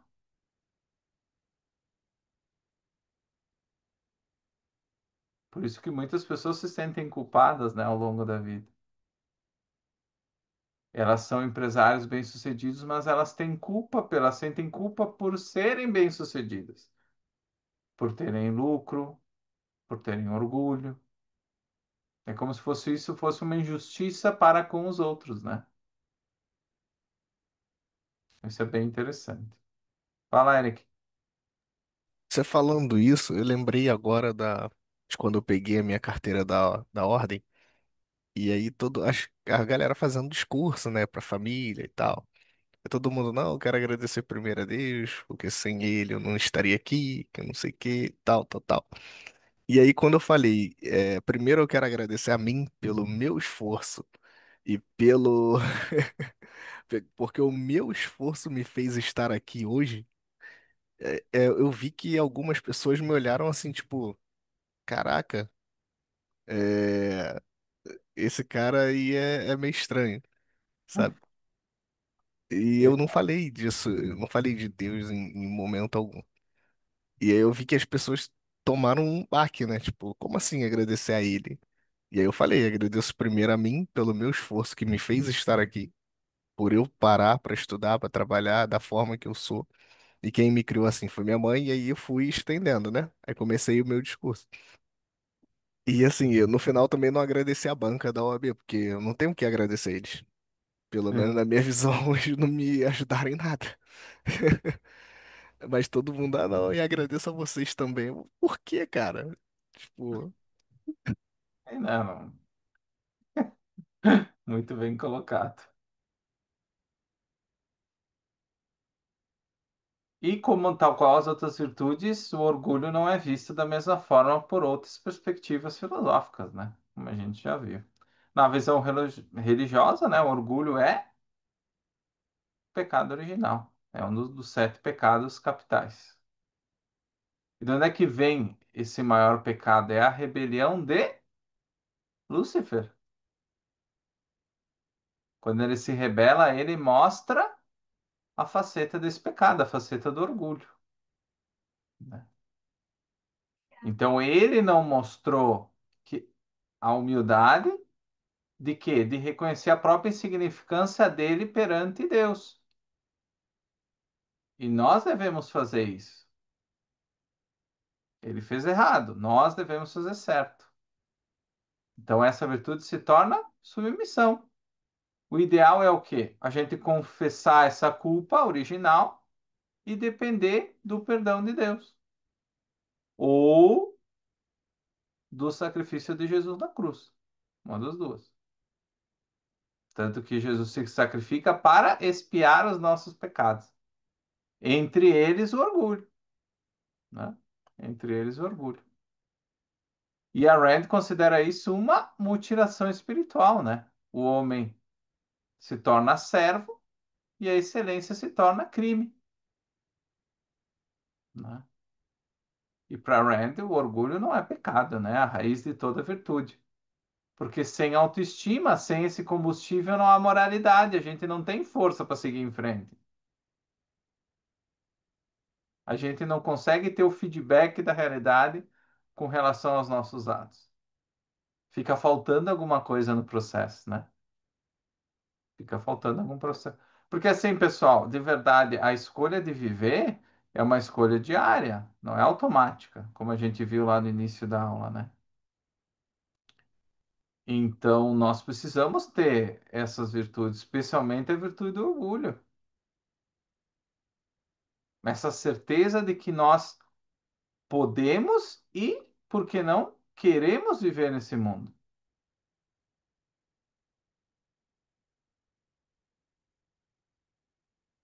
Vocês já se perguntaram a uma pessoa deprimida, uma pessoa difícil, duramente ansiosa, uma pessoa que não vê expectativas e não tem esperanças no mundo, o que ela faz?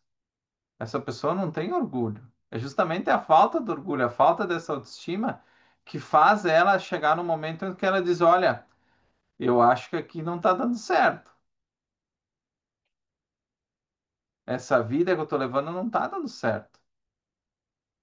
E eu preciso, e aí eu vou seguir por outro caminho, né? Então é importante a gente pensar nisso, né? Como eu disse, das outras virtudes, essa principalmente não é um luxo, né? Não é um luxo, é como o Daniel coloca aqui, o caminho da não existência. Não ter o orgulho, não exercer essa virtude, buscar a recompensa dela, né? Que é a autoestima, isso é fundamental para a nossa vida, né? Sem isso, pessoal, é difícil seguir em frente. Muito difícil. E muitas pessoas não conseguem, felizmente. Então, a visão utilitarista, né? Orgulho como arrogância social. Por quê? Porque o bem é maximizar a felicidade coletiva. E o orgulho faz o quê?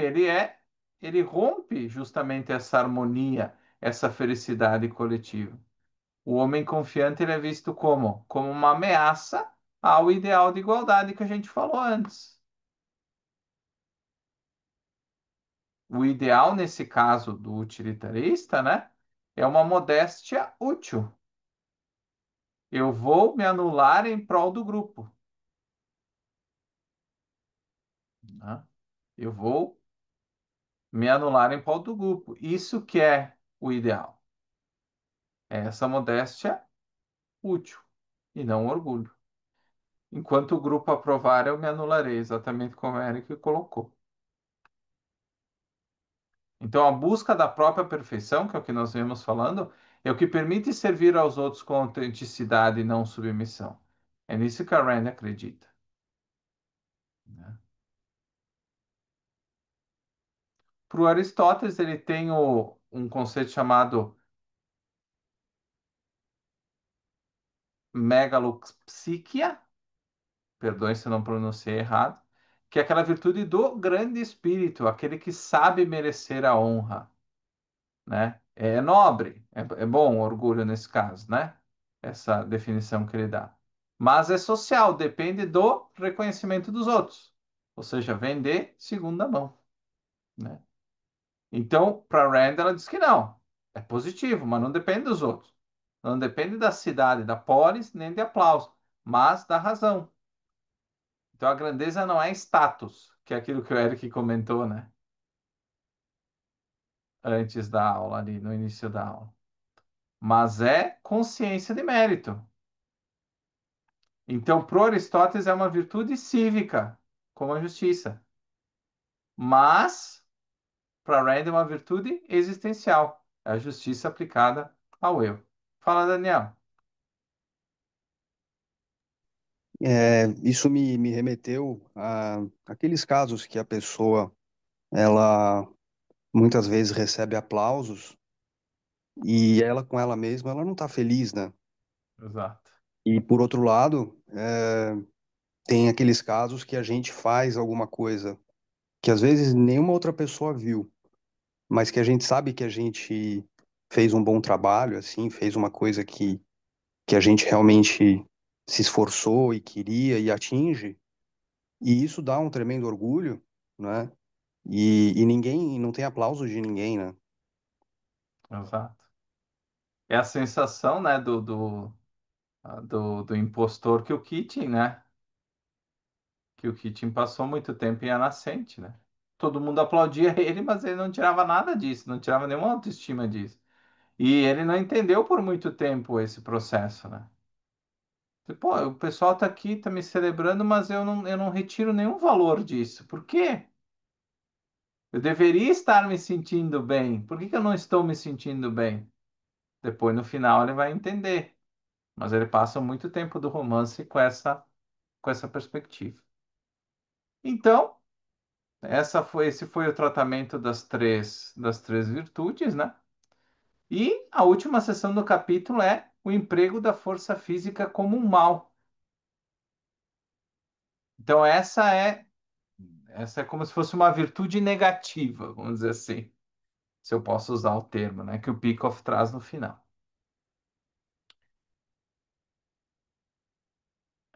É a amoralidade, né? O mal fundamental da vida social, a iniciação da força física. E porque ela é o antídoto da razão. A razão é o meio pelo qual ele vive, a força é o meio pelo qual ele morre. Então a força substitui a mente pela obediência, a persuasão pela coerção e o raciocínio pelo medo. Sem liberdade, as virtudes não podem existir.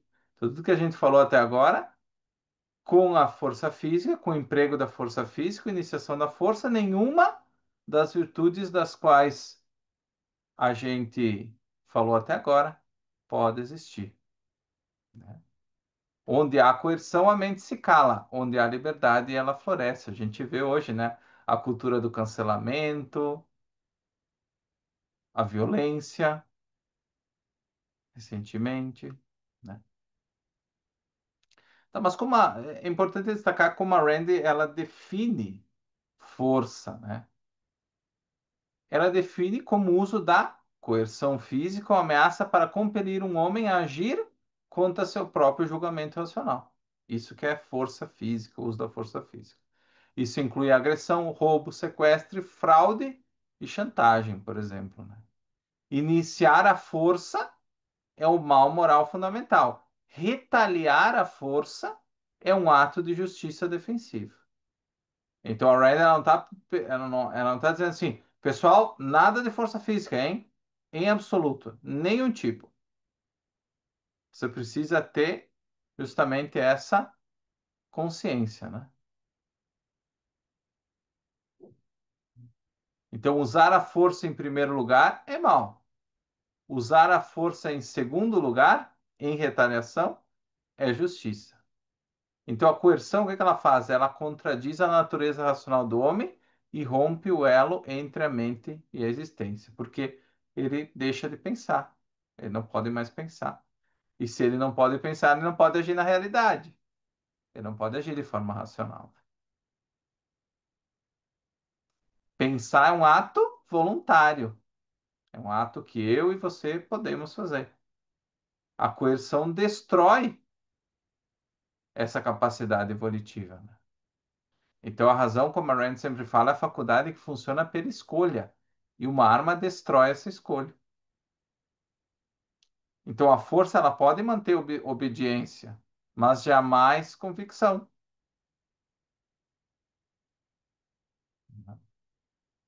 Ela transforma o que o homem em animal treinado, como nós vimos recentemente no Rio de Janeiro, por exemplo.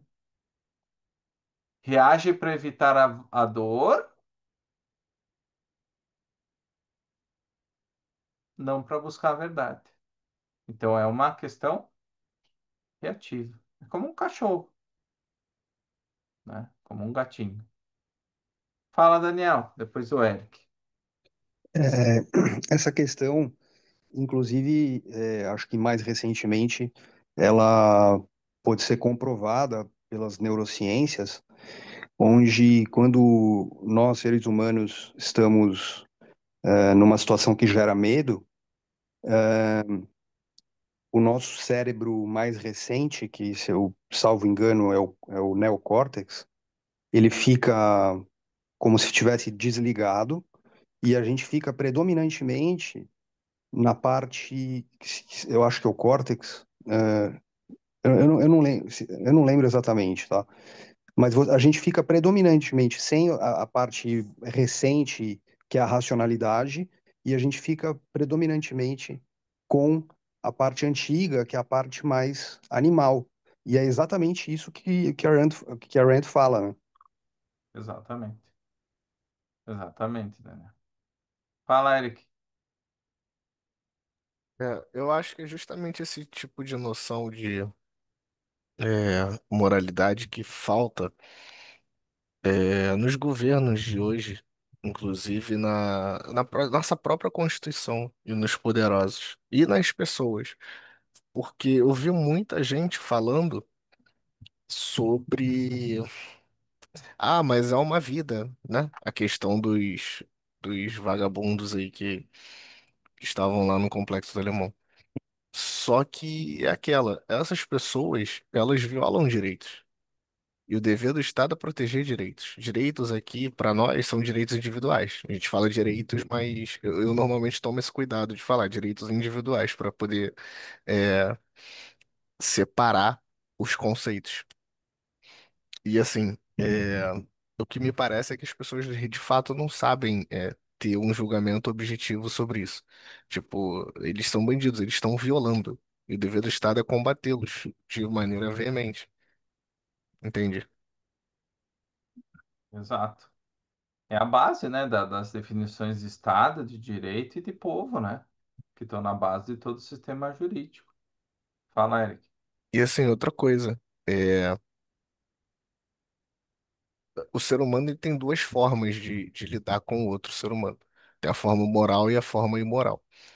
A forma imoral é através da força, que é o que a gente condena. E a forma moral é através do que a gente chama aqui no Rio de Janeiro de desenrolo. Você vai desenrolar com o cara para ver o que que ele quer e o que que você pode oferecer para ele. A partir do momento que você usa da força, você já tá errado. É perfeitamente moral que o outro te retalie utilizando a força para poder fazer com que você pare de usá-la. É justamente o que os traficantes fazem nas favelas pelo Rio de Janeiro, que é usar a força para poder coagir as pessoas a fazerem as coisas que eles querem. E é interessante, né, quando a gente fala, a Rand, ela usa muito esse exemplo da arma, né, que a arma destrói a escolha, mas é importante notar que o agente, que quando eu vou lá e pego a arma, mesmo antes de eu apontar para a cabeça do Eric, eu já joguei a razão pro lixo. Quando eu pego a arma na mão, quando eu tomo essa ação racional, eu já joguei a razão no lixo. Mesmo que eu não faça nada com o Eric. Eu peguei a arma aqui, eu acho que esse aspecto muitas vezes ele não é muito falado no objetivismo, mas eu já estou começando o ato da imoralidade. Ele não se consolidou. É como se fosse o lado intelectual do uso da iniciação da força. Não o existencial, é o intelectual. Estou pensando aqui. É como o homem que, por exemplo, ele agride a esposa. Ele começa o processo do vício já pensando nisso. Quando ele diz assim, não, eu vou ter que dar uma bocha na minha esposa aqui, eu já abandonei a razão. Já joguei ela no lixo. E eu já tô voltando lá para a virtude, né, da produtividade, da justiça e do próprio orgulho. Eu já tô me destruindo. O mero fato de eu pensar assim, eu já tô me destruindo. Mais uma forma de autodestruição. É mais uma forma de eu destruir o meu caráter, né? Então, acho que tem essa. O Peikoff não traz isso no capítulo, mas é importante a gente pensar. O Daniel traz, né? Como lançar um foguete e ele falar no meio do caminho. Eu lancei o foguete. Eu queria usar a força. Pode ser que não funciona, né? Pode ser que eu não chegue lá no destino. Eu queria jogar um foguete no Eric ali. Ele é flamenguista, queria jogar, mas não chegou lá. Brincadeira. Mas eu digo, vocês entendem a ideia, né? É justamente isso. O meu ato intelectualmente e já na prática, na verdade, o nível existencial já está em andamento. Pode ser que eu não consiga o meu objetivo, mas eu já coloquei as duas partes em ação. Eu já destruí meu caráter, estou destruindo ativamente nesse momento, né, quando eu estou usando a força. Então, esse é um elemento bem legal que vocês me ajudaram a trazer também aqui na aula. Um outro aspecto que a Rand traz é a força como parasitismo moral, né? O homem racional, ele vive pela criação. O homem da força, né? O homem que inicia a força pela apropriação. Ou seja, o criminoso, o fraudador e o ditador, eles tomam uma coisa que eles não criaram. Então, a coerção é o que? O instrumento dos incapazes de pensar, que é o que a gente estava falando agora. Então, há uma inversão, né? Mérito e culpa substitui justiça, né? E depois justiça por saque. Então há uma inversão, né? Quando a gente acaba optando pelo uso da força, né? Tá bem, então como a força destrói as virtudes? Vamos falar isso seco aqui. Como é que é? Racionalidade torna o pensamento irrelevante e impõe medo, que é o que o Daniel comentou. Independência obriga o homem a seguir a vontade alheia, agir de segunda mão. No caso da integridade, obriga a agir contra o que a gente sabe ser certo. No caso da honestidade, recompensa o quê? A evasão e o fingimento. No caso da justiça, inverte mérito e culpa, que é o que a gente viu agora. No caso da produtividade, acaba com a criatividade, porque não permite que a gente pense, né? E no orgulho, substitui a dignidade por humilhação. Que normalmente quem usa a força, ele quer te ver humilhado. Em qualquer contexto que vocês pensem. A ideia por trás é justamente ter de humilhar, né? De humilhar essa pessoa que está numa posição de, vamos dizer, de desvantagem, de escravidão, de servidão, de vítima de violência, seja o que for, né? Então a força é o solvente da moralidade. Ela dissolve todas as virtudes. E o que resta é medo e submissão. Então tudo que a gente estudou aqui em duas aulas aparece a iniciação do uso da força, o que sobra, medo e submissão. Simples assim. Agora, quantas vezes vocês já viram pessoas que tentam justificar a coerção com boas intenções? A gente falou lá no início da aula, né? Eu vou usar a força para o bem.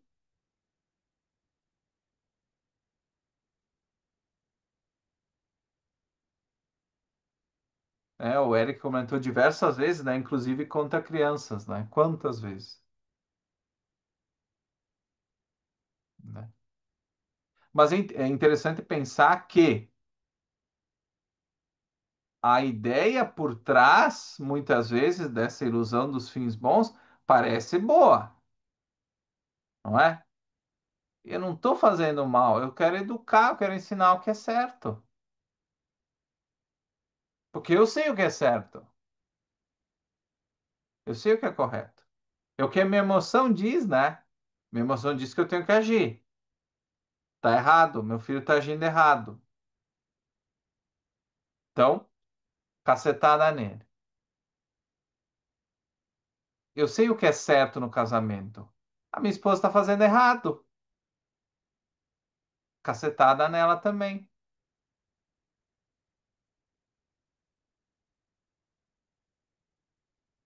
Vamos discutir para quê? Para que discutir? Para que debater? Ouvir argumentos, fatos? Não importa para nada? Eu sei o que é certo já. O Eric brincando. Viu, Vitória? Cacetada, hein? Brincadeira. Mas vocês entendem a, a imagem. Vocês pegam a visão, né? Como diriam popularmente por aí. Então é interessante, né? Porque toda virtude ela pressupõe escolha. Então eu posso obter supostamente um valor pela coerção. Só que a partir do momento eu tinha na minha cabeça, não, eu quero dinheiro. Dinheiro é um valor para mim. Eu preciso de dinheiro para eu buscar outros valores. Mas daí, para conseguir o dinheiro, eu roubo o banco. Quando eu pego aquele dinheiro que eu roubei do banco, ele deixa de ser um valor, ele passa a ser uma maldição na minha mão.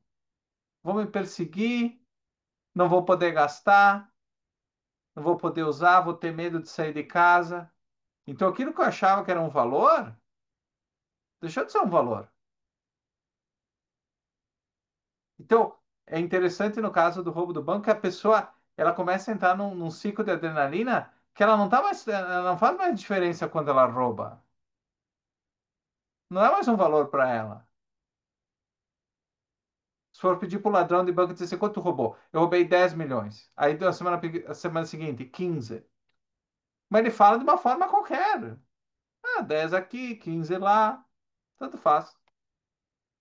Eu não posso usar mesmo, eu tenho que fugir. Ou eu tenho que continuar nesse ciclo de adrenalina porque eu preciso mais. Mas ele não está comprando nada, ele não está usando nem o dinheiro muitas vezes. É só o fato de roubar, né? De precisar dessa dopamina, desse retorno, né? Mais psicológico do que qualquer outra coisa de ir atrás. Quando existe a violência, quando existe a violência doméstica que a gente critica tanto, né? A gente brincou aqui na aula, mas é uma coisa muito séria.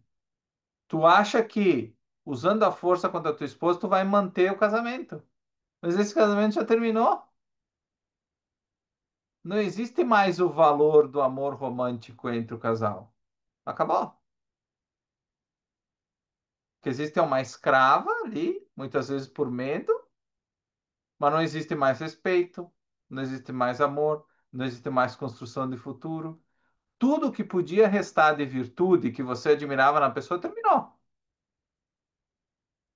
Porque tu mesmo, a partir do momento que tu escolheu isso, tu abandonou os métodos racionais. Tu abandonou a busca da virtude. Acabou. O que sobrou agora é o olho roxo e a tornozeleira eletrônica. Só. Máximo. Que no caso não são valores para ninguém, imagina. Então, é curioso pensar nisso, né? Que a pessoa acha que ela está mantendo o valor. Mas quando ela vê, já perdeu. Já não é mais valor. Não existe mais. Né? Fala, Eric. Não, Matheus, isso que você está falando é muito verdade. E a questão ainda da agressão contra a mulher, eu venho de um contexto que isso não existe, né? Na minha família, não tem histórico desse tipo de coisa. E eu fui ter noção do quanto isso acontecia já depois de grande, já depois da faculdade, enquanto eu estava estagiando em área de família e agora advogando para famílias. Eu vejo muita questão de agressão contra a mulher. Algumas são falsas, né? Denúncias falsas, mas assim, é a é a minoria, sabe? A minoria é denúncia falsa. A maioria tem algum histórico de agressão envolvendo o marido. E é muito estranho, é muito bizarro como a pessoa ela tem a dependência do cara ainda. Ainda assim ela opta por ficar com ele.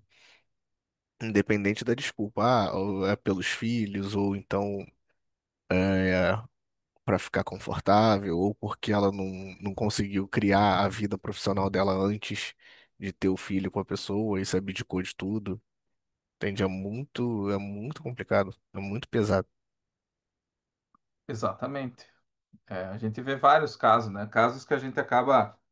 Depois eles são explicados mais por motivos psicológicos do que filosóficos, né? Essa união, essa manutenção dessa união, ela não é mais por uma busca de valores, né? Ela é como um vício no desvalor, né? Não é uma busca, não é um positivo. É uma manutenção de é evitar um negativo, um suposto negativo, né? Mas não vamos fazer análises psicanalíticas aqui na aula de hoje, mas é bem interessante esse exemplo que tu trouxe. E para finalizar, então, comparações, né, filosóficas com outras perspectivas, né? Na religião, a força é um poder divino, né? Então, o uso da força é legítimo quando em nome de Deus, em nome de Maomé, em nome de qualquer outro, qualquer outra autoridade mística na história, né? Estão ali vários conflitos para como exemplo. A salvação ela pode ser imposta, ela vai ser imposta por Deus. A heresia vai ser punida, seja pelos homens ou seja por Deus no juízo final. Então, a coerção é vista como instrumento de justiça divina, em resumo. Então, a Rand rejeita, obviamente, essa postura, né? Nenhuma vontade superior autoriza a violação da mente humana. Jamais. Obrigar a crer é destruir a fé enquanto ato de consciência. Veja que curioso, né? Obrigar a crer é destruir a fé enquanto ato de consciência. No utilitarismo, a força é ferramenta do bem-estar. Então, a coerção, se for usada para o bem do maior número, leis paternalistas, censura para proteger a democracia, redistribuição compulsória de impostos, tudo isso é supostamente para o bem comum. Então, tá tudo bem usar a coerção, né? A Rand responde que não, o bem não pode ser imposto e felicidade coletiva não é critério de moralidade. Então, o coletivo, como a gente viu, ele não pensa nem escolhe, só o indivíduo faz isso. Então, essa perspectiva também não serve. Para Aristóteles, né, a força como função do Estado.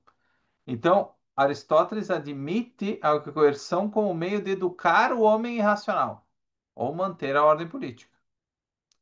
Então, a polis tem autoridade sobre o cidadão.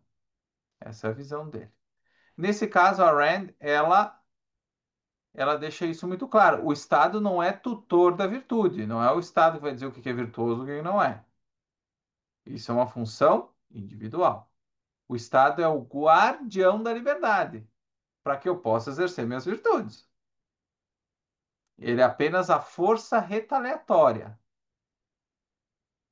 Então, só nesse aspecto do uso da força retaliatória é que é legítimo o Estado fazer, o Estado usar, como o Eric comentou antes também. E para o objetivismo, a força, como a gente viu, é o mal fundamental. Então, quando eu inicio a força, eu nego a razão, eu jogo a razão fora. Então, toda a moralidade, todo o valor, toda a convivência dependem da liberdade. E o único uso moral da força é retaliatório, então, para proteger os direitos. Então, uma sociedade justa é aquela em que os homens interagem por persuasão e contrato, nunca por imposição, né? Um outro aspecto interessante, pessoal, antes de fechar, todas as virtudes têm uma ficha didática que eu inseri no material. Então, um pequeno resumo do que a gente discute, né, na aula. E tem e tem umas perguntas ali no final também. Toda forma de coerção é uso de força, que é uma pergunta polêmica.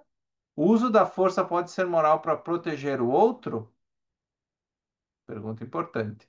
Por que o objetivismo considera a força o mal fundamental? Essa eu respondi, mas as duas primeiras ficam um plus ali para vocês trabalharem ao longo da semana. Então, leiam essas perguntas extras ali no material, um bônus bacana. Não sei se alguém, lição de casa, como o Daniel falou. Não sei se ficou alguma dúvida, pessoal, mais alguma colocação ali que vocês queiram compartilhar.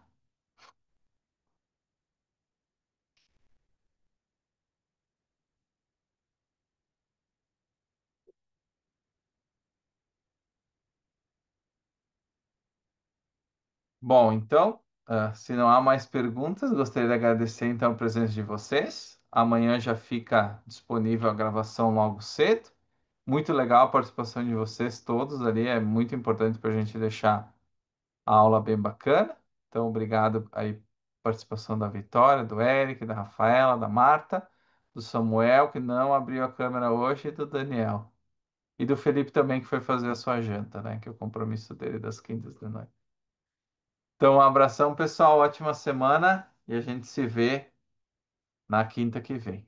Um abração.